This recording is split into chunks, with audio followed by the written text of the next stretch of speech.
गीता में अर्जुन को स्वयं भगवान कह रहे हैं कि उस परमेश्वर की शरण में जा, उसके लिए उन संतों के पास जा जो तत्वदर्शी हो। इसी प्रकार हजरत मोहम्मद को उनका अल्लाह कह रहा है कि कोई और पूर्ण परमात्मा है। उसको पाने के लिए उन तत्वदर्शी संत की तलाश कर। वो प्रभु कौन है, ये जानने के लिए कृपया अवश्य सुनिए जगत गुरु तत्वदर्शी संत रामपाल जी महाराज के अमृत वचन। परम पिता परमात्मा सतगुरु कबीर परमेश्वर की असीम रजा से ये सत्ज्ञान प्रभु प्रेमी पुण्यात्माओं के पास पहुंच रहा है। जैसा आज सुबह के सत्संग में पुण्यात्माओं ने सुना, जीवनी आदरणीय श्री हजरत मोहम्मद जी की और साथ में उनके साथ कितना कष्ट रहा, ये सब ऐसा क्यों हो रहा है, इसके ऊपर हम विचार करेंगे जब बात बनेगी। हमने ये भूल जाना चाहिए कि हम किस जाति या मजहब से संबंधित हैं। हमें ये याद रखना होगा कि हम मानव हैं। आज कोई हिंदू है तो कल मुसलमान के घर जन्म लेगा। ये परमात्मा की तरफ से कोई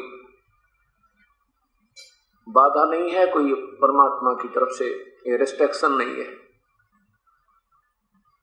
हम अगर पीछे थोड़ी सी दृष्टि दौड़ाएं तो न पहले कोई हिंदू था, ना मुसलमान, सिख, ना ईसाई। अपने पूर्वज एक थे।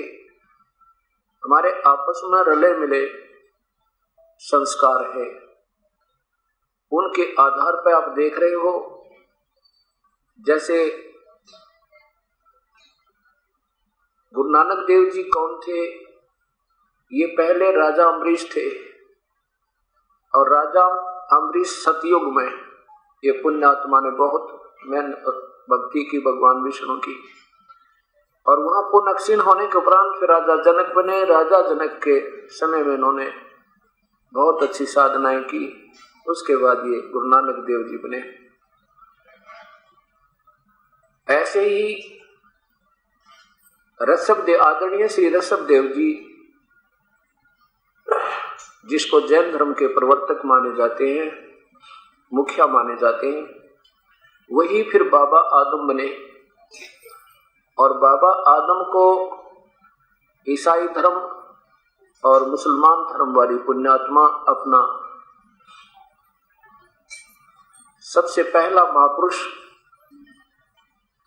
मानते हैं, अर्थात ये आदम की संतान अपने आप को कहते हैं। आज सुबह के सत्संग में आपने देखा कि बाबा आदम कितने दुखी इस स्वर्ग में जाकर, और जब इनकी ये पुण्य कमाई समाप्त हो जाएगी उसके बाद ना जाने क्या होगा, ना जाने कितने कष्ट पे कष्ट इन पुण्य आत्माओं को आएंगे। और स्वर्ग में अब क्या सुख है? बाबा आदम को भी तो सुख नहीं है। इधर मुख करते हैं दाईं और मुख करते हैं तो आनंद होता है, और बाईं और मुख करते हैं आंखों में आंसू बह जाते हैं। वहां भी चैन नहीं एक पल की। और जब ये पुण्य, ये भी कोई सुख नहीं, और जब ये सुख ये स्वर्ग समय समाप्त होगा फिर 84 लाख योनियों में जाना पड़ेगा। जब तक हम पूर्ण परमात्मा की भक्ति नहीं करेंगे, जैसे कुरान शरीफ में आपने सूरत फुरकानी नंबर 25 में आयत नंबर 52 से 59 तक स्पष्ट हुआ है। आपने देखा कि वो कबीर परमेश्वर है, और हजरत मोहम्मद को जो उसका खुदा अल्लाह उसको आकाशवाणी बोल रहा है, बता रहा है। वो कह रहा है कि मैं नहीं जानता उस परम पिता कबीर साहब की भक्ति की, उसको पाने की, लेकिन वो परम शक्ति है। उसी ने 6 दिन में सृष्टि रची, 7वें दिन तख्त पर जा बैठा। उसकी खबर किसी बाखबर से पूछ देखो, यानी उस तत्वदर्शी संत से पूछो। ऐसा ही गीता जी के 4th अध्याय के 34वें श्लोक में बताया है। ऐसे ही यजुर्वेद के अध्याय नंबर 40 के मंत्र नंबर 10 और 13 में ज्यों का त्यों प्रमाण है। वेद भी अव्यक्त ये काल बोल रहा है, और गीता जी को भी ये काल ब्रह्म बोल रहा है श्री कृष्ण में प्रवेश करके। अब इससे सिद्ध हो गया कि ब्रह्म तक की साधना, ज्योत निरंजन तक की साधना करने वाले साधक कभी सुखी नहीं, जन्म और मृत्यु कभी नहीं मिटे। तो हमने पुनर्विचार करना पड़ेगा, क्योंकि ये मानव शरीर बार बार नहीं मिलता। आज कोई हिंदू बनकर अपने आप को सुप्रीम मानता है, दूसरों को हे समझे, वह उसकी नादानी है। कर्म अगर ठीक है तो सभी अच्छे हैं, कर्म कमजोर हैं तो सभी बुरे हैं। ऐसे कोई मुसलमान अपनी आप को श्रेष्ठ समझे और दूसरों को हे समझे तो उनकी अपनी नादानी, अपनी सोच है। अच्छे बुरे वही होते हैं जो अच्छे काम करे वो बुरे अच्छे हैं और बुरे काम करे वो बुरे थे, किसी मजहबी जाति के क्यों ना हो। ऊंच नीच इस विध है लोई, कर्म को कर्म कहां में दोई।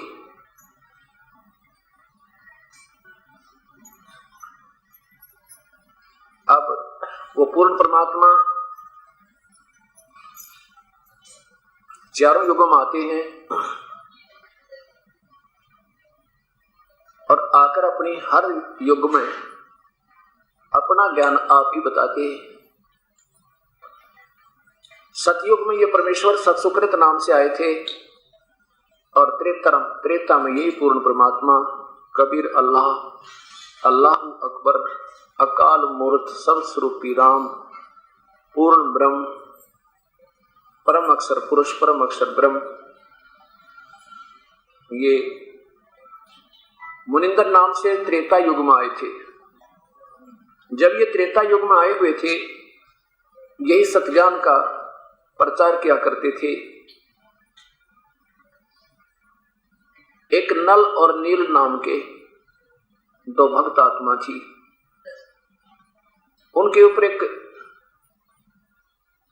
कर्म दंड, एक बहुत ज्यादा भयंकर पीड़ा थी। शरीर में परेशानी रहती थी और मानसिक परेशानी भी बहुत थी उनको।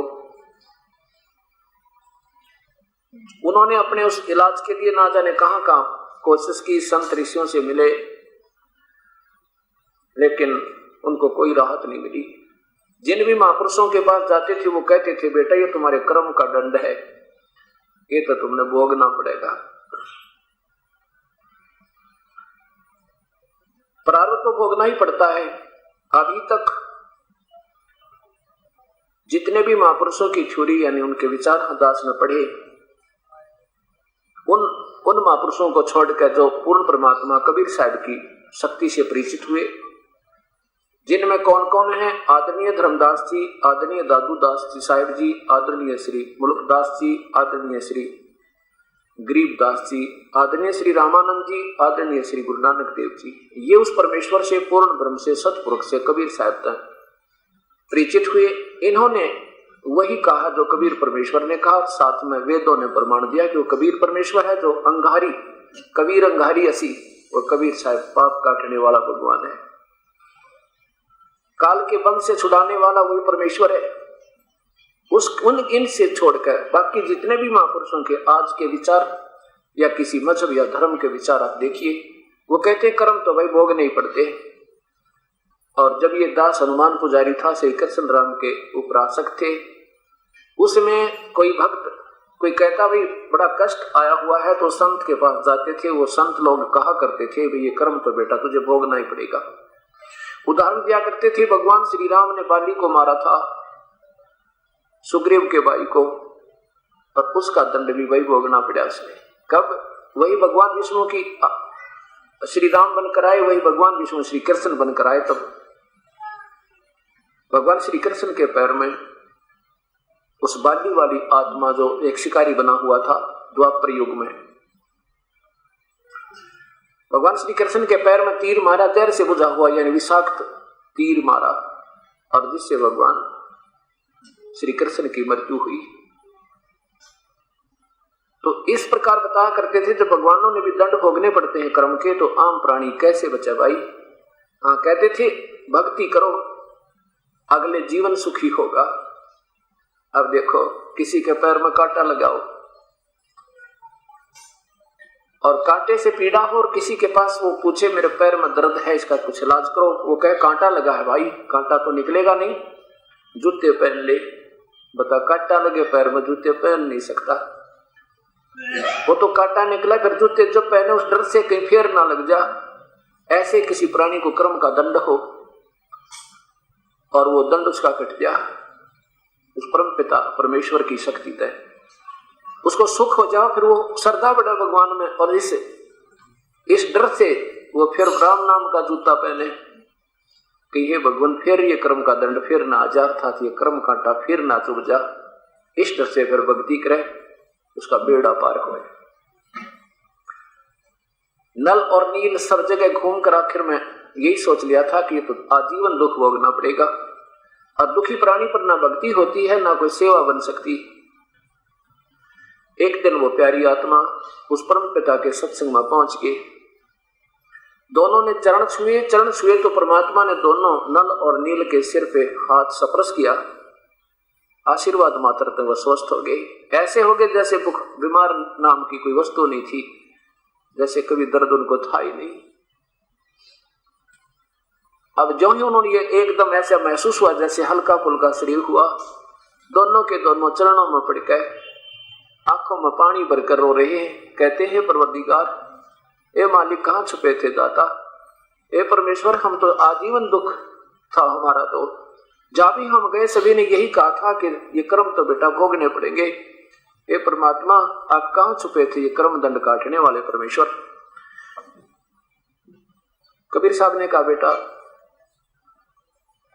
जिन भगवानों की वो संत आस्था किए हुए हैं, आश्रय लिए हुए हैं, उन ब्रह्म ब्रह्म और ब्रह्मा विष्णु महेश या कोई और देवता कर्म के दंड को नहीं काट सकते। वो ज्यों का तुम वर्क दंड दे सकते हैं, किए कर्म का फल दे सकते हैं। और पूर्ण परमात्मा जो पूर्ण ब्रह्म है, परमात्मा अपने को छुपा कर कहते हैं मैं उसका नुमाइंदा आया हूं, और उसकी शक्ति से ये दास सबका ये दुख निवारण कर रहा है, और वो परमात्मा सारे दुख दूर कर सकता है। फिर परमात्मा ने वो सृष्टि रचना सुनाई सत्संग में। अब दोनों पुण्यात्माओं के जब दुख निवारण हो गया था, एक असाध्य रोग कष्ट हो गया, तो फिर वो ऐसे प्रेम तो सत्संग सुने, एक एक बात हृदय में पहुंचाए और उपदेश ले लिया। परमेश्वर ने कहा बेटा उपदेश लो तुम। कबीर साहब ने कहा उपदेश लो, ये तो आपको एक फ्री में ये तो मुफ्त में अपनी कोटे तो लाभ दिया, तुम्हारा कर्म दंड काट के अब तुम नाम की कमाई करो, और कमाई करके फिर अपना सुखी हो, फिर सतलोक जाना, तुम्हें सतलोक ले चलेंगे। वहां जाने के बाद कभी मृत्यु प्राणी की नहीं होती, ना कोई कष्ट होता। अब कबीर साहब ने यानी मुनिंदर जी ने कहा कि नल और नील बेटा सेवा किया करो, सत्संग में कोई वृद्ध है, कोई बीमार है, उनके कपड़े धो दे, उनके बर्तन साफ करे, उनको नवा दवा दे, इस तरह की सेवा करनी बहुत जरूरी होती है। आत्मा में निर्मलता आती है और सेवा का फल भी बहुत होता है, प्रभु प्रसन्न होता है, अधीनी जीव में आती है। उस दिन के बाद नल और नील ने सेवा करनी प्रारंभ कर दी, लेकिन वो कुछ तो काफी लंबे समय से बीमार चल रहे थे, उसके कारण मानसिक उनको संतुलन ठीक नहीं था, कुछ बोले से दिमाग के थे, लेकिन श्रद्धा प्रभु में अटूट थी। अब वो क्या करते थे, किसी का कपड़ा ले जाते और किसी की धोती, किसी का कुछ धोने के, यानी सब कपड़े धोने के लिए ले जाते, कोई बर्तन ले जाते। वहां क्या करते, पहले साबुन सुबन तो थे नहीं, क्या करते थे, पहले पानी में भिगोना पड़ता था घंटा डेढ़ घंटे, कपड़ों को भी बर्तनों को भी। अब वो दरिया के किनारे उन सब बर्तनों को और कपड़ों को भिगोकर बैठ जाते थे एक पटरी के ऊपर वृक्ष के नीचे, और जो दिन में सत्संग सुना होता था उस सत्संग के ऊपर विचार किया करते थे, काफी घंटों बैठे रहते और फिर जाकर के अपने कपड़े और बर्तन धोकर आ जाते थे। क्या होता था कि वो इतने मस्त हो जाते थे, उनको ये भी नहीं मालूम कि कितने कपड़े कोई सारे लाए हो या कोई पानी में बह गया। तो कुछ कपड़े पानी में बह जाते थे, कुछ बर्तन बह जाते थे, ला करके वो धो धाकर रख देते थे, सुखा देते थे, और जब वो अपना अपना लेते थे, जिनके वो बर्तन व कपड़े थे, वो कहते भी मेरा कमीज नहीं है, दूसरा कहता मेरी धोती नहीं, तीसरा कहता मेरा कटोरा नहीं, चौथा का मेरा गिलास नहीं, कोई कह मेरी थाली नहीं। तो वो कहते नहीं जी, हम तो जितने लेकर गए थे उतने लाए हैं। दूसरे सेवक जो वहां उनके साथ सेवा करने जाते थे वो कहते थे जी ये तो इतने मस्त हो जाते हैं, कपड़ों को भिगोकर बर्तनों को पानी में और बैठ जाते घंटों, इनको परवाह नहीं, ये तो ईश्वर चर्चा में लीन रहते हैं, और वो पानी में बह जाते होंगे। तो दूसरी बार तीसरी बार जब ऐसा ही हुआ तो उन्होंने कहा भाई नल और नील ये दोनों हाथ जोड़कर प्रार्थना करते हैं आपसे कि हमारे ये काम ये सेवा रहने दो आप। हम तो और ज्यादा दुखी हो गए, रोजाना कहाँ से धोती लाऊं, कहाँ से कपड़े मांगे, किसकी रोज प्लेट लाऊं, कहाँ से थाली लाऊं, भाई हम दुखी हो गए, रहने दो, हम अपने आप धो लेंगे जिसे धोएंगे हमारे तक। फिर वो रोने लग जाते थे, कहते थे हमारी सेवा ना छीनो, आगे ध्यान रखेंगे। फिर यही प्रोसीजर जो का त्यों रहा। तो उन भक्तों ने एक दिन प्रार्थना की, गुरुदेव को प्रार्थना करते हैं, हमारी तो ये नहीं मान रहे हैं, गुरुदेव से प्रार्थना करते हैं, शायद इनके कहने से मान जाएंगे। अब जो ही कबीर परमेश्वर मुनिंदर जी भक्तों के पास आए, हाथ जोड़कर 3-4 सेवक कहने लगे प्रभु ये नल और नील है तो बहुत अच्छी आत्मा, श्रद्धा बहुत है प्रभु में और सेवा की भी इच्छा बहुत है, इनकी लगन है, लेकिन परमात्मा हम तो दुखी हो गए इनकी सेवा से। हमने काफी बार इनको प्रार्थना भी कर ली है पर ये नहीं मान रहे हैं, रोने लग जाते हैं, ये ले जाते हैं 4 चीज लाते हैं, 2 वापस हमारी, हमने बहुत कुछ कहा पर ये मानते नहीं, रोने लग जाते हैं, हमारी सेवा ना छीनो, हमें दया आती है प्रभु आप दया करो, आप आदेश दे दो इनको, ये सेवा ना करें हमारी, हम अपने आप कर लेंगे। तब नल और नील दोनों वहीं खड़े थे, चरणों में गिर के प्रभु, अब कबीर परमेश्वर के गुरुदेव के चरणों में गिरकर रोने लगे, कहने लगे प्रभु हमारी सेवा ना छीनियो। ये दाता आगे कान पकड़ कर कहते हैं बिल्कुल एक बर्तन नहीं, एक चीज, एक वस्तु नहीं गंवाने देंगे। वो दूसरे भक्त कहने लगे हे मालिक ये हर बार ऐसे ही कहते हैं और इनके बस की बात नहीं दाता, ये बहुत लीन हो जाते हैं प्रभु चर्चा में और ऐसे ही ये फिर हमारा तो हम परेशान हो जाते हैं दाता। परमात्मा ने कहा भी ठीक है कोई बात नहीं बेटा, तुम भी सेवा करो और तुम्हारी कोई वस्तु गुम नहीं होगी। आशीर्वाद दे दिया दोनों को, बेटा तुम्हारे हाथ से पत्थर भी नहीं डूबेंगे पानी में, कपड़े और कटोरे तक कहना क्या, आशीर्वाद दे दिया। इस आशीर्वाद के बाद उनसे उन जो भी पानी में उन्होंने चीज रख दी वो ऊपर तैरती रही, नीचे से लहरें बहती रहती। और ऐसा भी कई बार देखा कि पत्थर भी रखवा दिया उनके हाथों से कि कोई पत्थर ईंट रख कर देखो, वो पत्थर भी रखा तो ऐसे ऊपर, चाहे उसको ऊपर खड़ा हो जाए वो नीचे नहीं जा। ऐसा परमात्मा कबीर उर्फ मुनिंदर जी ने आशीर्वाद दे दिया। एक दिन कबीर परमेश्वर अर्थात मुनिंदर जी जो त्रेता युग में आए थे, श्रीलंका पहुंचे रावण की नगरी में। वहां एक चंद्र विजय नाम का भाट था। कबीर परमेश्वर उन प्यारी आत्माओं को ढूंढते फिरते हैं जो प्रभु के पिछले संस्कारी हंस बिछड़े फिर रहे हैं। उस चंद्र विजय के मकान के सामने एक वृक्ष के नीचे सुबह सुबह परमेश्वर विराजमान हुए, जाकर बैठ गए। चंद्र विजय जो ही बाहर निकला और सुबह सुबह प्रभु के दर्शन, परमात्मा साधु दर्शन राम का मुख पर बस सुहाग, दर्शोनी को होत है भाई जिनके पूर्ण भाग। कबीरा दर्शन संत के जो परमेश्वर आवे याद, और लेखे में वो ही घड़ी बाकी के दिन बाद। जब सुबह सुबह प्यारी आत्मा ने प्रभु तुल संत के दर्शन हुए, आत्मा गदगद होगी, हे परमात्मा ये कौन सा पुण्योदय हुआ मेरा, सुबह सुबह संत के दर्शन। चरणों में प्रणाम किया और कहा प्रभु दास का ये सामने मकान है, एक बार दर्शन दो, पग फेरा करो। कबीर साहब कहने लगे भी आप बैठ जाओ भगत जी, मेरी 2 बात सुनो। हम उनके घर जाते हैं जो हमारा उपदेश ले लेता है, जो भक्ति करता प्रभु की, बिना भक्ति करने वाले के हम नहीं जाते। चंद्र विजय ने कहा भगवान हम भक्ति करते हैं, हम बहुत भक्ति करते हैं। किस चीज की भक्ति करते, किस प्रभु की भक्ति करते हो? भगवान शिव की भक्ति करते हैं। और हमारे राजा रावण है ना, वो भी भगवान शिव के भक्त है और उन्होंने तो बहुत ठाठ कर दिए। भगवान शिव ने हमारे राजा के, और हम सभी उन्हीं के आदेश से भगवान शिव की भक्ति करते हैं। कबीर साहब ने कहा भी बात सुनो, वेदों में इन तीनों गुणों की भक्ति और ये ब्रह्मा विष्णु महेश की भक्ति मना किया है, और वो खुद जो वेद बोलने वाला भगवान कह रहा है कि वो परमात्मा कोई और है, उसकी खबर किसी बाखबर से, यानी किसी धीराणाम माने तत्व ज्ञान तत्वदर्शी संत से पूछो। तो वो तत्वदर्शी संत मैं आया हूं भाई, भगवान शिव की पूजा ठीक नहीं। इस बात से वो बड़ा असमंजस में पड़ गया कि भगवान शिव की पूजा कैसे ठीक नहीं। कहने के प्रभु आज पहली बार आप ऐसे महापुरुष मिले हो जिन्होंने ये हमें बात कही है। ठीक है, आप जानी जान हो, आपके वचन गलत नहीं हो सकते, लेकिन हमारे तुच्छ बुद्धि इसको स्वीकार नहीं कर पा रही कि भगवान शंकर की पूजा क्यों मना किया। परमात्मा ने बताया कि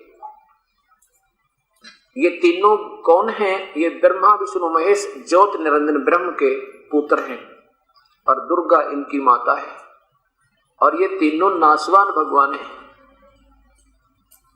ये स्वयं अविनाशी नहीं है, और इनकी भी जन्म और मृत्यु होती है।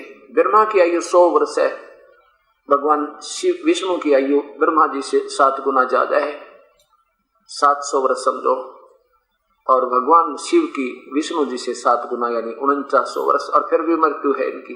इनके वर्ष भी बहुत लंबे चौड़े हैं। जैसे ब्रह्मा जी का एक दिन 1008 चतुर्युग का होता है, उसको लमसम 1000 चतुर्युग कहते हैं।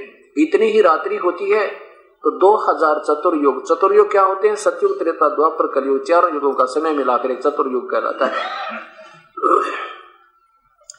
2000 चतुर्युग का दिन और रात हुआ, 60,000 चतुर्युग का ब्रह्मा जी का यानी देवताओं का एक दिन हुआ, एक महीना हुआ, और 12 से गुणा कर दो 7,20,000 चतुर्युग का इन देवताओं का एक वर्ष हुआ, और इसको 100 से गुणा कर दे 7,20,00,000 चतुर्युग का ब्रह्मा जी का की एक आयु हुई। ऐसे 7 गुना विष्णु के, विष्णु जी से 7 गुना श्री शंकर भगवान की, और फिर भी इनकी मृत्यु। एती उम्र बुलंद मरेगा अंतरे, क्योंकि वो परम तत्वदर्शी संत, कोई सतगुर लगे ना कान न भेंटे संतरे।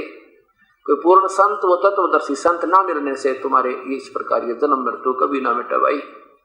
और ये जो आपके राजा ने भगवान शिव की साधना की है, ये रावण का दोष नहीं, ये उस गुरु का दोष है जिसने गलत मार्गदर्शन कर दिया इस प्यारी आत्मा को। और क्योंकि गीता जी के 7वें अध्याय के 12, 13 और 14 श्लोक में लिखा है कि तीनों गुणों के उपासक रजगुण ब्रह्मा, सतगुण विष्णु, तमगुण शिव जी तक, ये तो राक्षस स्वभाव को धारण किए हुए मनुष्यों में नीच और दुष्कर्म करने वाले मूर्ख मुझे भी न बजते। यानी ब्रह्म गीता जी बोल रहा है, ये ज्योत निरंजन जो ब्रह्मा विष्णु महेश के पिता है। देखिए पवित्र गीता जी,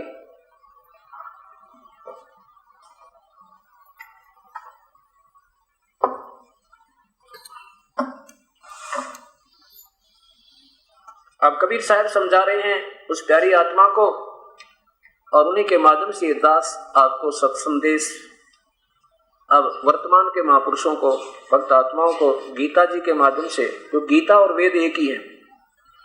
गीता जी उर्फ वेद, इनमें कोई अंतर नहीं। ये सारांश है, वो विस्तृत ज्ञान है। गीता प्रेस गोरखपुर से प्रकाशित है। अध्याय नंबर 7 का ये मंत्र नंबर 12 देखिए।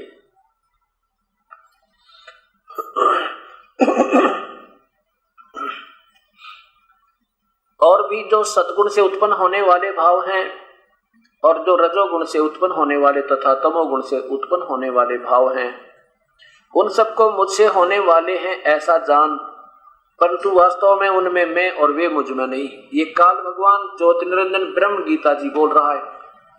ये कह रहा है कि तीनों गुण, रजगुण ब्रह्मा से जीवों की उत्पत्ति, सतगुण विष्णु से सती थी, और तमगुण शिव जी से जो संहार हो रहा है उसका निमित्त मैं ही हूं, क्योंकि इसको काल को ज्योति निरंजन को श्राप लगा हुआ है 1 लाख जीवों का आहार करने का, मानव शरीरधारी प्राणियों का, और जिसके कारण इसने अपने तीनों पुत्रों को रजगुण ब्रह्मा, सतगुण विष्णु, तमगुण शिव जी को ये एक एक काम सौंप रखा है। अब रजगुण ब्रह्मा है, सतगुण विष्णु, तमगुण शिव जी, इसके प्रमाण के लिए अपने फिर ये पवित्र शास्त्र, अपने ये पवित्र शास्त्रों का सहारा लेना होगा। देखिएगा ये श्रीमद् देवी भागवत महापुराण, इसमें हिंदी और संस्कृत दोनों है। अथ देवी भागवत सभाष्टीकम सहमाचम खेमरा श्रीकृष्ण दास प्रकाशन बंबई। इसमें देखिएगा तीसरे सकंद में भगवान शंकर स्वयं कहते हैं अथ श्री मद देवी भागवते भाषा टीका युक्ते तृतीय सकंद प्रारंभ होता तीसरा सकंद। इसमें देखना ये 7वां श्लोक अंत हुआ, 8वां प्रारंभ हुआ। भगवान शंकर बोल रहे हैं, हे माता, यदि हमारे ऊपर आप सदा दयायुक्त हो तो हमको तमोगुण में किस प्रकार प्रदान किया, ब्रह्मा रजोगुण और हरि सतगुण। और यह देखो 7वां, ये संस्कार देखिए, 7वां अंत हुआ, 8वां यदि दया धर्मना नष्टाम्बिके कथम अहम विहित च। भगवान शंकर कहते हैं मुझे क्यों बना दिया तमोगुण, कमल जय कमल से उत्पन्न होने वाले ब्रह्मा को रजोगुण संभव रजोगुण कैसे बना दिया, सुहित किमुत सतोगुण हरि और विष्णु जी को आपने सतोगुण क्यों बना दिया। अर्थात ये तीनों भी दुखी है कि ब्रह्मा शरीर बनवावे यानी जीवों में विषय वासना उत्पन्न करके बच्चे उत्पन्न करवावे, और विष्णु जी के गुण के आधार पर विष्णु जी इनको एक दूसरे में मोह ममता और सतीथी बनाए रखते हैं, और भगवान शंकर फिर मार देता है, संहार करते हैं। अब ये तीनों दुखी बेचारे कहते हैं हम क्यों, आप इतनी दयालु हो माता, फिर हमारे से ऐसा ही दुष्कर्म क्यों करवा रहे हो। इससे सिद्ध हो गया कि रजगुण ब्रह्मा है, सतगुण विष्णु, तमगुण शिव जी। तो ये क्या कहता है काल भगवान के जो सतगुण से रजगुण से तमगुण से जो कुछ भी हो रहा है उसका निमित्त मैं हूं, और मैं इनमें नहीं और ये मुझ में नहीं, अर्थात वो इनसे बाहर रहता है 21वें ब्रह्मांड में। इनको एक ब्रह्मांड में छोड़ के ये देखिएगा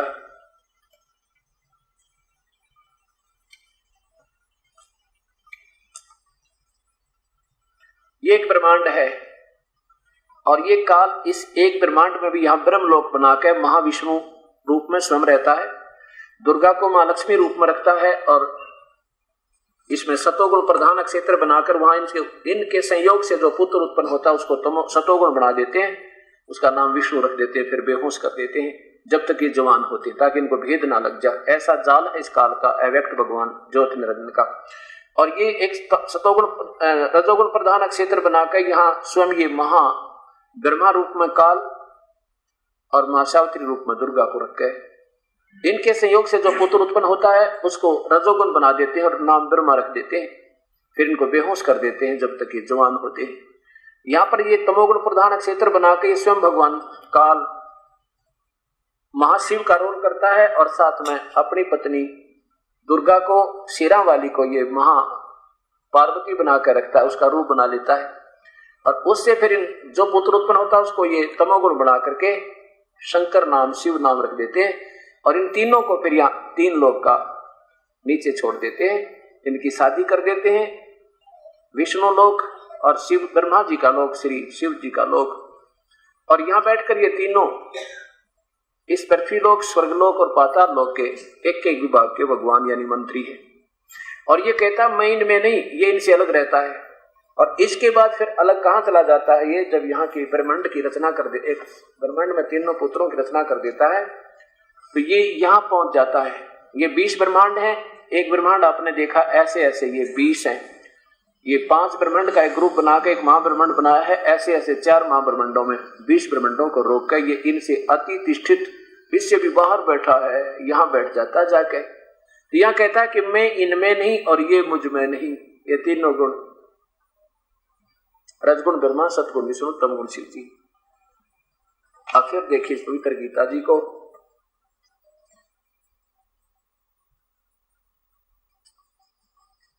अध्याय नंबर 7 और मंत्र नंबर 12। और भी जो सद्गुण से उत्पन्न होने वाले भाव हैं, जो रजोगुण और तथा तमोगुण से उत्पन्न होने वाले भाव हैं, उन सब को मुझसे ही होने वाले ऐसा जान, परंतु वास्तव में उनमें मैं और वे मुझ में नहीं है। आगे देखो 13 में, गुणों की कार्य रूप सात्विक, राजस और तामस है। इन तीनों प्रकार के भावों से, इन्हीं के ऊपर आधारित, इन्हीं की पूजा में लीन, इनसे क्षणिक सुख मिलने के कारण इन्हीं पर आश्रित ये सारा संसार प्राणी समुदाय मोहित हो रहा है। इसलिए इन तीनों गुणों से परे मुझ अविनाशी को नहीं जानते। इन तीनों गुणों से ऊपर मैं हूं, क्योंकि मुख्यमंत्री मंत्रियों से तगड़ा होता है, लेकिन प्रधानमंत्री से फिर भी नीचे ही रहता है। अब देखिएगा 14 नंबर श्लोक में अध्याय नंबर 7 के, क्योंकि यह अलौकिक अर्थात अति अद्भुत त्रिगुण में मेरी माया ब्रह्मा विष्णु महेश के द्वारा जो ये जाल फैला रखा है बड़ी दुस्तर है। इन्हीं पर दोष दे रहा ये काल देखो है। और जो पुरुष केवल मुझको निरंतर भजते हैं, यानी ब्रह्म साधना करते हैं, वो इनसे ऊपर उठ जाते हैं। ब्रह्मा विष्णु महेश से अधिक राहत इस काल देता है, ज्योत नृत्य देता है, अर्थात इनका उल्लंघन कर जाते हैं। जैसे मुख्यमंत्री कहे कि जो मेरे पास आ जाते हैं तो मुख्यमंत्री मुझे अन्य मंत्री से ऊपर ज्यादा राहत मैं दे देता हूं, फिर वो तुम्हारा कुछ नहीं बिगाड़ सकते। आगे देखो, अब 15 में कमाल कर दिया। इस ब्रह्मा विष्णु महेश से मिलने वाली राहत और इन्हीं के ऊपर आश्रित, इन्हीं की पूजा में लीन जो व्यक्ति हैं, उनके बारे में क्या कहा कि माया के द्वारा जिनका ज्ञान हरा जा चुका, ब्रह्मा विष्णु महेश के द्वारा दी जाने वाली क्षणिक राहत से जिसका ज्ञान हरा जा चुका, जो इन्हीं की पूजा में लीन है, वो असुर स्वभाव को धारण किए हुए, राक्षसों को धारण किए, स्वभाव को धारण किए हुए, मनुष्यों में नीच है और दूषित कर्म करने वाले मूर्ख लोग मुझे नहीं बचते। अर्जुन अब क्या बताते हैं कि ब्रह्मा विष्णु महेश तक की पूजा, तीनों गुणों की पूजा, कहते राक्षस स्वभाव को धारण किए हुए, मूर्खों, मनुष्यों में नीच, दूषित कर्म करने वाले, यानी भक्ति के गलत कर्म है, दूषित कर्म है ये। और मूर्ख कहते ब्रह्म साधना भी ना करते। ब्रह्म से ऊपर दो भगवान और हैं, परब्रह्म और पूर्ण ब्रह्म, लेकिन पूर्ण ब्रह्म की भक्ति से जीव का पूर्ण छुटकारा होगा। ऐसा शास्त्रों का और उन महापुरुषों का और कबीर परमेश्वर का अपना ये बयान है, यानी उनका ये कथन है। अब जैसे भगवान शिव की भक्ति भस्मासुर ने की थी तमोगुण की, क्या बना वो? राक्षस कहलाया। कैसे? 12 वर्ष तक नीचे को सिर, ऊपर को पैर, सिरासन करके भगवान शिव के द्वार पे, कैलाश पर्वत पे, शिव के लोक में साधना की। एक दिन पार्वती की प्रार्थना पे कहा भगवान शिव ने कि आप तो सर्वशक्तिमान हो, आप जो चाहो दे सकते हो, दे दो। इस आपके दास ने बहुत दिनों से आपकी साधना कर रहा है। पार्वती की इस प्रार्थना पे भगवान शिव ने उस साधक से कहा कि बोल भस्मागिरी, क्या मांगता है बेटा, मांग ले जो मांगना तुम्हें। भस्मागिरी ने कहा ऐसे नहीं भगवान, मैं वचनबद्ध हो जाओ आप तब मांगो। तो भगवान ने सोचा भी के मांगेगा, साधु है, कोई सिद्धि मांग लेगा सिद्धि दे दूंगा, कोई रिद्धि मांगेगा कि रिद्धि दे दूंगा, और क्या मांगेंगे ये मेरे पे। तब कहा ठीक है बेटा, मैं वचनबद्ध हुआ। तब वचनबद्ध हो गए तो खड़ा हो गया, खड़ा होकर कहने लगा भस्मागिरी कि मुझे भस्म करा दो भगवान। अब भगवान ने सोचा भी जंगल में रहता है, अपनी सुरक्षा के लिए मांगता होगा, इसे दयालु है भगवान शिव जी। कहने लगा ले बेटा ले जाता, कोई बात नहीं। अब जो ही वो भस्म कंडा हाथ से निकालकर भस्म कंडा दे दिया किसको? भस्मागिरी को, जो शिव का पुजारी था, तमोगुण का उपासक था।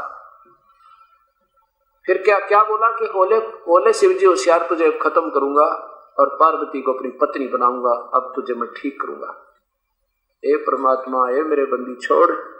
गीता जी ये समझाना चाहती है तीनों गुणों की भक्ति, रजगुण ब्रह्मा, सतगुण विष्णु, तमगुण शिव जी की, ये राक्षस स्वभाव को धारण किए हुए मनुष्यों में नीच। इससे नीच कर्म क्या होगा? जो अपनी मां पर नीच लगा दी और जिसकी पूजा करे उसी के पैर पर कुआड़ा मारे। फिर भगवान शिव जी भाग लिए बैग खा के। भगवान विष्णु ने पार्वती रूप बनाकर उस दुष्ट आत्मा को गंधनाथ नचा के उसी भस्म कड़े से भस्म किया। उसके बाद वो भस्मासुर कहलाने लगा। भस्मासुर माने भस्मा राक्षस। ऐसे ही रावण का प्रमाण है, रावण ने शिव की भक्ति की और किसी का दोष नहीं, क्योंकि इन गुरुओं ने काम बिगाड़ रखा सारा। उस प्यारी आत्मा को अगर रावण को यह मार्ग ठीक मिल जाता तो वो इतने सैक्रिफाइस थे, इतने डिवोटी थे प्रभु के ऊपर, जिन्होंने यहां से काट के अपना सिर दे दिया कि मालिक राजी हो मेरे पे। और उस गुरुदेव ने, उनके गुरुदेव ने बता दिया कि भगवान शिव सर्वशक्तिमान है, ये महेश्वर है, ओम नमः शिवाय का जाप कर बेटा, शिवोहम कर। अब वो करने लग गया, वो क्या करे। अब डॉक्टर के पास कोई जाओ मरीज तो डॉक्टर की हर बात को मानना पड़ता है, पर क्या पता वो नीम हकीम था, उसने खतरा जान कर दिया।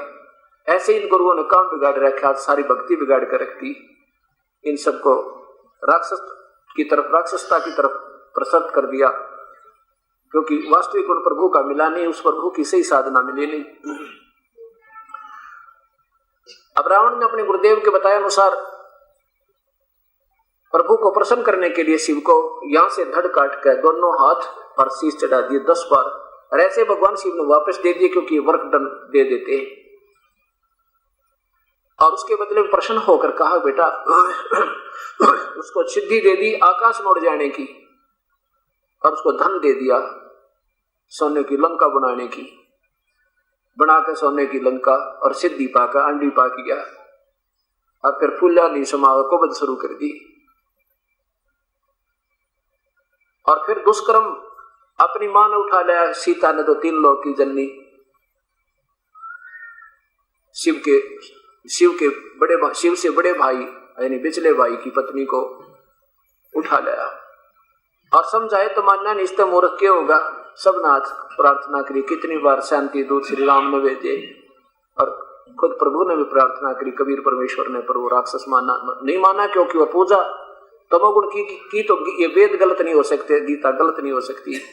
वो राक्षस स्वभाव का धारण कर लिया उसने, थोड़ा सा क्षणिक सुख पाके उसके माया के द्वारा उनका ज्ञान हरा जा चुका, सिद्धि से उसकी बुद्धि भ्रष्ट होगी, थोड़ा सा धन हो गया, इतना धन हो गया कि रावण के राज्य में जैसे यहाँ बाजरे और ज्वार गेहूं धान बिकते हैं, ऐसे हीरे और पन्ने जवाहरात बिका करते थे। आकाश में उड़ जाना, इन सिद्धियों को पाकर सीता उठा लाया और सारी कुबद करी। ऐसे ही हिरण्यकशिपु की पूजा यानी रजोगुण की, हिरण्यकशिपु ने रजोगुण अर्थात ब्रह्मा जी की पूजा साधना की थी, और उसके से क्या मांग दिया कि मैं सुबह मरूं ना शाम मरूं, दिन में मरूं ना रात मरूं। और ऐसे ब्रह्मा जी ने प्रसन्न होकर तथास्तु कह दिया। अब उस सिद्धि को पाकर के, उस अपने वर्ग को पाकर के उसने सोचा तो प्रभु बन गया। ऐसी कुबद कर दी कि दुनिया से कहे कि मेरा नाम जपो, मत जपो किसी राम का नाम, मत जपो किसी अल्लाह का नाम। अपने बेटे का भी दुश्मन हो गया। फिर भगवान ने नरसिंह रूप बना के उसकी आंतों डेढ़ दी, उसका पेट पाड़ा और कुत्ते वाली मौत मेरा राक्षस कहलाया। ऐसे विश्वामित्र शिव विष्णु के उपासक थे, और वशिष्ठ मुनि के अपने साथी वशिष्ठ मुनि के 100 पुत्रों की बच्चों की कसाई की तरह हत्या कर डाली। एक समय हरिद्वार हर की पैड़ियों पर एक कुंभ का मेला भरा था, आज से 300 वर्ष पहले की बात है। ये क्या करते हैं उसमें, ये तीनों गुणों के उपासक नाथ ये कनपाड़े हैं चाहे बिना कनपाड़े, गिरी पुरी नागा, ये सारे के सारे शिव के उपासक तमोगुण के। और वैष्णु साधु ये हैं श्री विष्णु जी के सतोगुण के उपासक। ऐसे ये सारे वहां पहुंच गए, कहा हर पैड़ी में कुंभ के मेले पर स्नान करने के लिए। उस बनावटी अपनी आधार पर सोच बना करके गंगा मुझसे नहा बेड़ा पार हो जाए। फिर गीता जी लिखने की क्या आवश्यकता थी, अगर एक पर विषय मुक्ति होती तो। ये शास्त्र विरुद्ध साधना होने से ये हानि देती है, लाभ नहीं देती। गीता जी में लिखा है 16वें अध्याय का 23वां श्लोक। और जिसके कारण वो जाकर के उस निश्चित दिन को से पहले अपने अपने खेमों में अपने अपने समूह में जाके एकत्रित हुए, और फिर स्नान करने के लिए उस निश्चित समय निश्चित घड़ी के लिए प्रस्थान कर दिया उस पर्व के लिए। हर की पैड़ियों पर जाकर के सबसे पहले नागा महात्मा पहुंच गए, और नागा वो बिल्कुल नंगे रहते हैं, वो तमोगुण के उपासक, शिव के उपासक। सबसे पहले पहुंच गए और कहा, बाकी को कह दिया, बाकी भी वहां पहुंच गए। साथ ही साथ नागा सबसे पहले हर की पैड़ियों पर छा गए हरिद्वार में और कहा कि सब बाहर खड़े रहो, पहले हम स्नान करेंगे, तुम बाद में स्नान करना। हम सर्वश्रेष्ठ हैं, हम त्यागी और बैरागी, हम कपड़े तक नहीं रखते, हम निर्मोही हैं, हम पहले स्नान करेंगे। उसमें वैष्णो साधु तो विष्णु जी के उपासक सतोगुण के आगे आए, कहने लगे, खबरदार जे तुमने गंगा में पैर रखा था, पहले हम नहाएंगे, हम सर्वश्रेष्ठ हैं, हम विष्णु जी के उपासक हैं, तुम नंगे रहते हो पशु की तरह, तुम नहाते भी नहीं, धोते नहीं, टट्टी के हाथ भी ना साफ करते, शरण फ्रेड काहे कि तुम श्रेष्ठ हो, बाहर निकलो। अब इन बातों पे वो स्नान करना तो भूल गए। अब लट्ठम लट्ठा, मुक्का मुक्का, तलवार निकाल ले, भाले निकाल ले, बर्छी निकाल के एक दूसरे में लड़ाई शुरू कर दी और 25,000 हुए महात्मा कहलाने वाले, वो तीनों गुणों के उपासक पशुओं की तरह, राक्षसों की तरह एक दूसरे को कत्लेआम कर रहे हैं और 25,000 व्यक्ति वहां उस गंगा की हर की पैड़ियों पर खून हो गया, कत्ल हो गए। अब परमात्मा कहते हैं, पूर्ण ब्रह्म कबीर साहब के तीर तुपक तलवार कटारी, जमदड़ जोर बधावे हैं और काटे शीस नहीं दल, हर पैड़ी हर हेत नहीं जाना, वहां जा तेग चलावे, हर की पैड़ी कहें और प्रभु में प्यार कती नहीं, उससे डर नहीं और भगवान का सखान बतावे, हर की पैड़ी कहें, हरिद्वार कहे और वहां जाकर ऐसा जुल्म कर डाला। तीर तुपक तलवार कटारी, जमदड़ जोर बधावे हैं और हर पैड़ी हर हेत नहीं जाना, वहां जा तेग चलावे हैं। फिर क्या बताते, काटे शीस नहीं दल करुणा, ओए काटे शीस नहीं दल करुणा, ये जग में साध कुआवे हैं और जो जन इनका उपदेश ले ले उनको भी नरक पहुंचावे हैं, ये भी शास्त्र गुरु साधना है। अब कत्लेआम करें वो संत कहां, उनमें दया नहीं तो भक्त कहां, चाहे वो पशु काटे चाहे आदमी ने काटे, उनमें दयाहीन होकर ही ये कर्म किया जा सकता है। अब परमात्मा ने बताया, कबीर साहब ने कहा कि जो पूजा तुम कर रहे हो चंद्र विजय, ये तुम्हारी पूजा ठीक नहीं, ये तो तुम्हारे को 84 लाख योनियां मिलेंगी और आप बहुत कष्ट उठाओगे। पूरी सृष्टि रचना सुनाई कि परमात्मा कोई और है और शिव भी उसकी पूजा करता, आप देखो उसको समाधि लगाए बैठे, शिव के ऊपर और है वाह का धर ले ध्यान, शिव के ऊपर और है एक और शिव के ऊपर भी, यानी ब्रह्म से भी पर ब्रह्म से भी पूर्ण ब्रह्म है, उसकी भक्ति करें से बात बने। अब सारी कथा सुनकर उस प्यारी आत्मा चंद्र विजय के भाग उदय हो गए और हृदय में जचगी कि ये तो महापुरुष पहला मिला जिंदगी में जिसने ऐसा खोल कर कहानी बता दी। कहने लगे, प्रभु जैसे यो दास आपका बच्चा और जैसे चाहे आपके बच्चे की आपने ठीक लगे या हमारा कल्याण हो वही करिए दाता। परमात्मा ने कहा उपदेश ले मेरे से और फिर और भक्ति मत करिए, तीनों गुणों की भक्ति फिर करनी नहीं, अब बिल्कुल नहीं करो भगवान, जैसे आप कहोगे ऐसे करूंगा। उपदेश ले लिया, साहेब अंदर गए और फिर सारे परिवार से कहा कि भगवान की सही महिमा जानने वाले संत हैं, तत्वदर्शी संत है, इनसे उपदेश ले लो। परमात्मा 2-3 दिन रोके लेकिन नहीं माने वो परिवार के सदस्य। साहेब चले गए, कहा बेटा फिर आऊंगा किसी दिन और 2-4 दिन 1 हफ्ता रुकूंगा आपके यहाँ पर। और परमेश्वर कुछ दिनों के बाद फिर गए तो चंद्र विजय ने सारे परिवार को सुना को वो सारी कथा जो परमात्मा से सुनी थी सारे परिवार को लाइन लगा दिया, उपदेश दिला दिया उस परमेश्वर से। जब दूसरी बार आए मालिक, अब वो क्या करते थे, चंद्र विजय रावण के पास जाता था, उनकी बड़ाई गाया करते थे भाट लोग, उसकी महिमा गाते थे, तुम परवरदिगार हो, ऐसे हो उनकी। तो इससे उनको कुछ मेहनताना वो राजा दे दिया करते थे। ऐसे ही चंद्र विजय की रानी करमवती, चंद्र विजय की रानी करमवती, चंद्र विजय की पत्नी करमवती रानी मंदोदरी, रावण की मंदोदरी पत्नी रावण के पास जाया करती थी उनको अच्छे बुरे चुटकुले सुना के मनोरंजन कराया करती थी, हंसाती थी, और जिसके कारण उसको कुछ रोजी रोटी से दे दिया करते थे, कुछ खाना दे देते थे। ऐसे उनका निर्वाह हो रहा था। अब पूर्ण परमात्मा की कथा सुनी, परमात्मा एक हफ्ता डटे और सारे परिवार को कथा सुनाई पूर्ण परमात्मा की। अब वो सारी कहानी उस करमवती ने यानी चंद्र विजय की पत्नी ने याद कर लिए, उस बहन ने, और फिर मंदोदरी के पास जाकर वही कथा सुनाने लगी। अब मंदोदरी कहने लगी, करमवती तू पहले वाली नहीं रही, तेरे अंदर तो निरा भूस भरा हुआ था, ये बढ़िया बढ़िया बात तू लाई कहां से, इतनी अच्छी बातें तेरे मन आई कहां से तेरे पास, तो सारे दिन में एक भी सुथरा बात नहीं कहा करती, सारा दिन मजाक किया करती थी, आज तो इतनी सीरियस होगी, इतनी गंभीर होगी, तो ये कहानी क्या है, मुझे सारी खोल बता दे। तब उन्होंने बताया कि मंदोदरी हमारे घर पे हमारे गुरुदेव आए थे, उन्होंने जो कथा सुनाई वो मैं तो आपको सुना रही हूँ।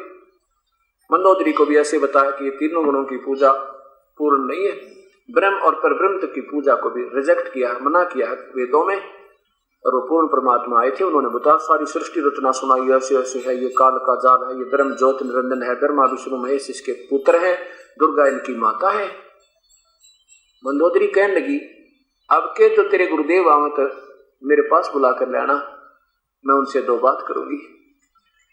अब उस करमवती ने कहा, देखो वैसे तो आपका आदेश सिरोधार्य है रानी, मैं आपकी नौकरानी, आप मेरी महारानी, लेकिन एक मेरी अर्ज है, कहते संतों को बुलाना नहीं चाहिए और स्वयं जाना चाहिए उनके दर्शनार्थ। यदि मैं बुला भी लूंगी और मैं कह दूंगी वो आ भी जाओगे और वो सोचेंगे कि रानी ने अपना एक आदेश देकर मुझे बुलाया, हर आ भी जाओगे, रजा नहीं बख्शेंगे, तो उनका आना व्यर्थ है, आना और ना आना बराबर हो जाएगा। इस बात से मंदोदरी पुण्यात्मा कहने लगी, बहन फिर मत बुलाना, जब वो आए आपके गुरुदेव तो मुझे संदेशा दे देना, मैं आप आ जाऊंगी।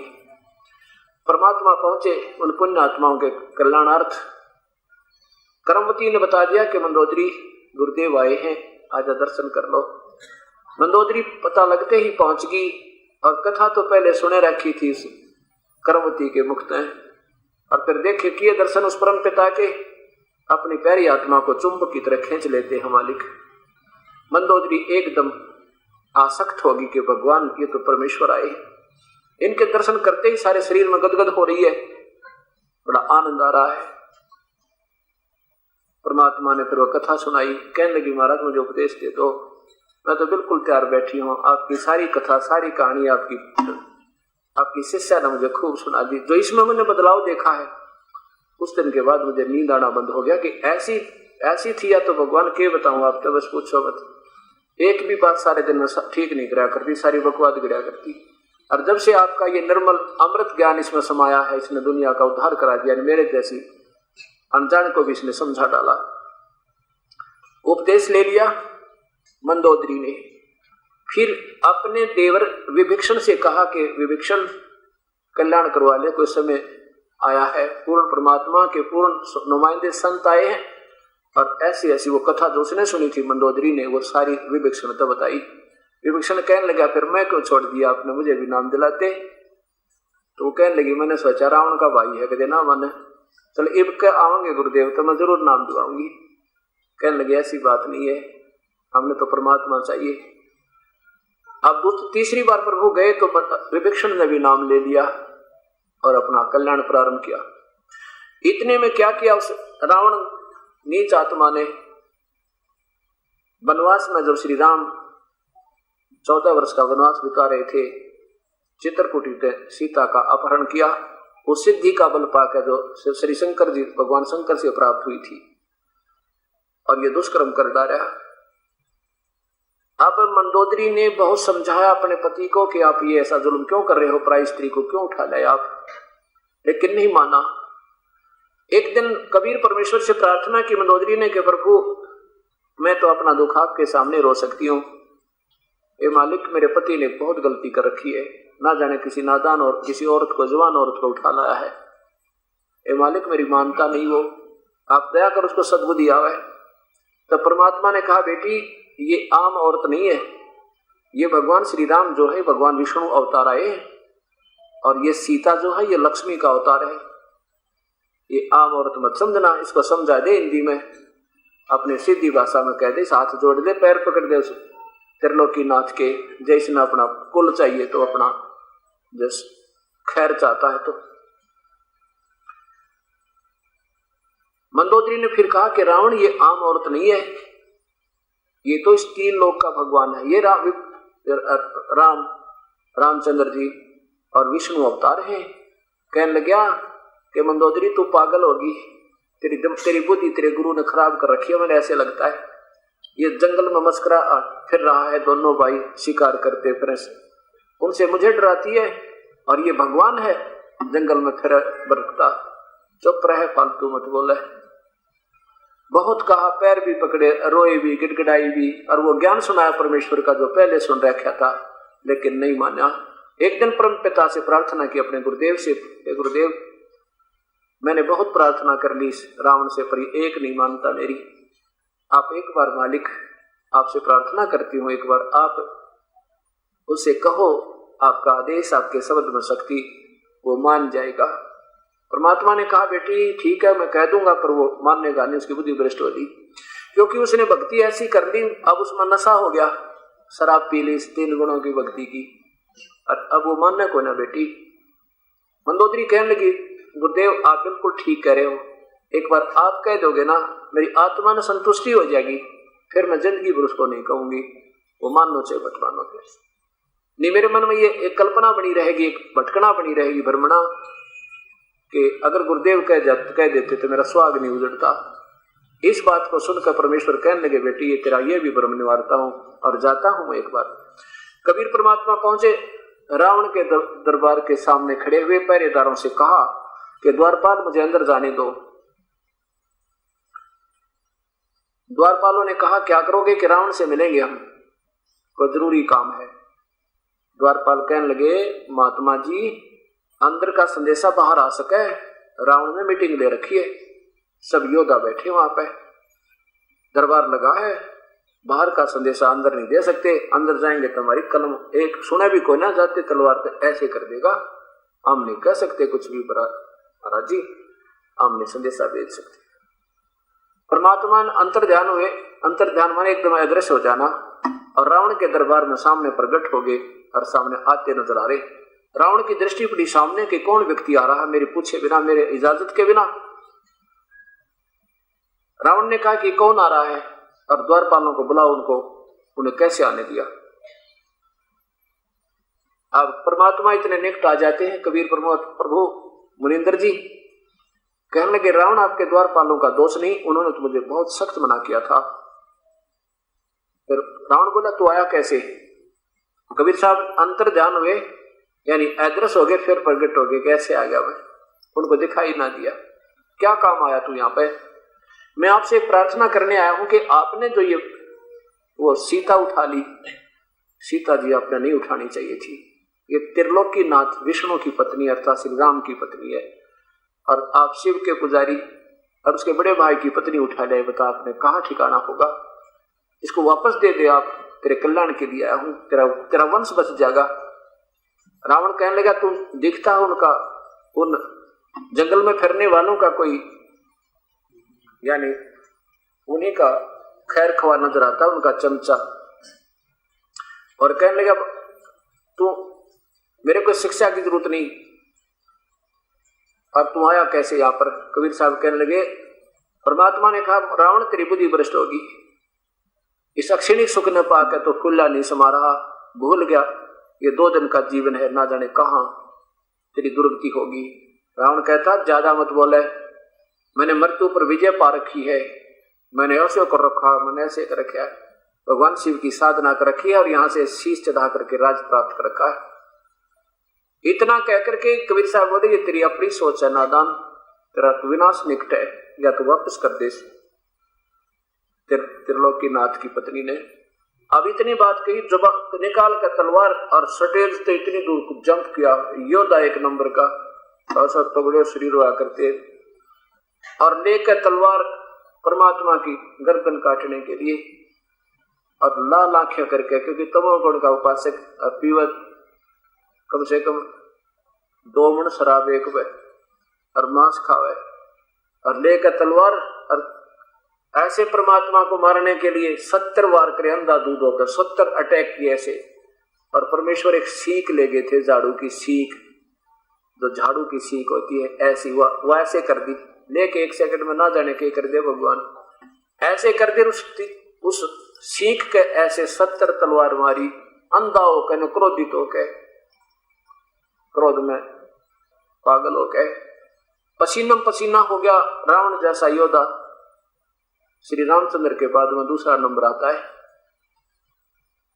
और सीख को टस से मस नहीं कर सका, लेकिन ऐसे तलवार लगे जैसे लो के थंब का लगा कर कड़क के उठे, कड़क कड़क की आवाज आ, लेकिन जब नहीं टस से मस हुआ, सीख को निशान भी नहीं हुआ, अपनी आंखें देख लिया, आंखें फटी की फटी रह गई। ये कहानी क्या है? तो पहली बार आदमी टकरा मिला मुझे, लेकिन एमवश हार स्वीकार नहीं की और ये नहीं सोचा कि नादान तो इतना बड़ा योद्धा होकर और एक सीख नहीं काट सका, कि ये आम चीज है क्या? चरणों में गिर जाना चाहिए था। पर ये अहंकार प्राणी का सबसे बड़ा दुश्मन होता है।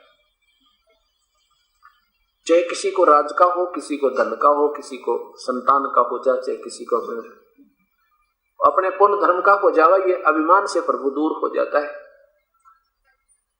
पसीनम पसीना हो गया, पसीना पहुंचते पहुंचते अपने स्टेज पर बैठ जाता, कहता तू जा चाहे मत जा, मैंने तेरी बात नहीं माननी।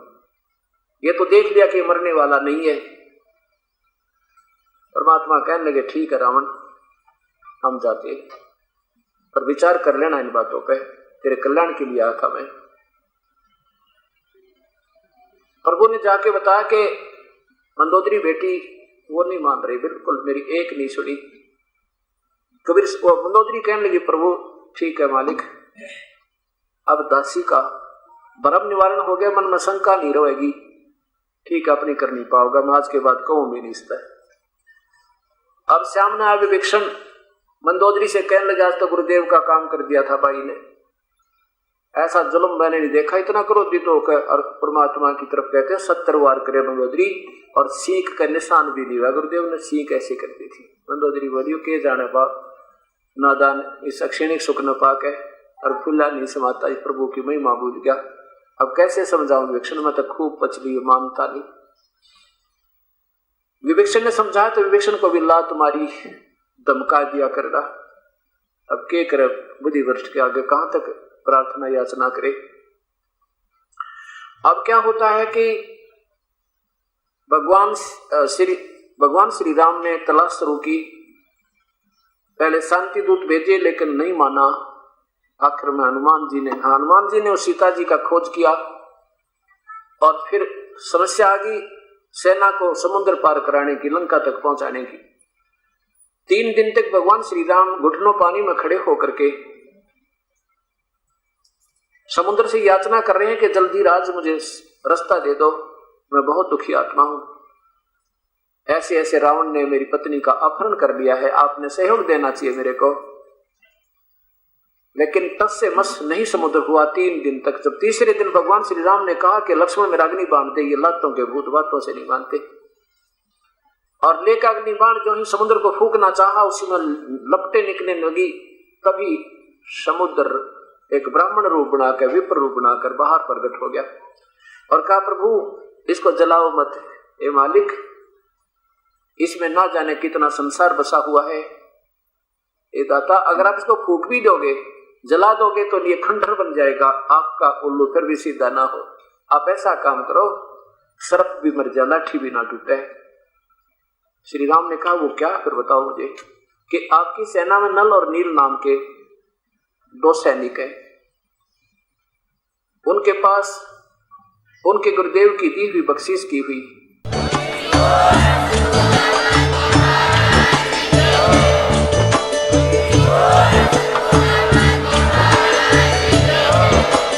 आप सुन रहे थे जगत गुरु तत्वदर्शी संत रामपाल जी महाराज जी के मंगल प्रवचन। अधिक जानकारी के लिए विजिट कीजिए हमारी वेबसाइट www.jagatgururampalji.org। संत रामपाल जी महाराज जी के शुभ आशीर्वाद से पूरे विश्व भर में 500 से भी ज्यादा नाम दीक्षा केंद्र हैं, जिन पर संत रामपाल जी महाराज जी द्वारा ऑनलाइन निशुल्क नाम दीक्षा दी जा रही है। अपने नजदीकी नाम दीक्षा केंद्र का पता करने के लिए संपर्क करें 8222880541।